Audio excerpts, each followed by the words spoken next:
Dan ini saya pun ngaturaken wilujeng encang. Nggih. Wilujeng pinanggihan kalau melaksanakan Pak budaya campur sari ringkas di Armada Indonesia. Kami jil saking melakukan lima mereka petung. Dongko trenggalek kasopan dening Raka Candra Birawa. Mekaten nggih. Kinanten Tripidawati kang badhe kawula jumenengaken setunggal pokok sawiji. Minangka atur pasuk datang libur samawis mereka nglajengaken lampah kala mau dalu. Awit kala mau dalu dumugi siang kala-kala sak menika kata-kata saking Armada Indonesia campur sari marak sowan matur sembah nuwun sedaya kemawon.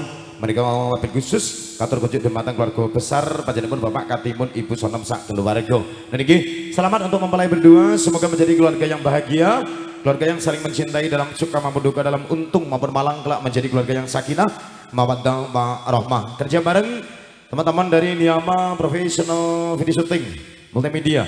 Luar biasa. Nggih, saking Gana Production, matur gunging sembah nuwun. Marak sowan Tripidawati mawi artis semoga kanca-kanca saking Armada Music Indonesia.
Atur pambuka saking Pragadang Pawas Tribudaya Campur Sari Ringkes Yu Armada Indonesia.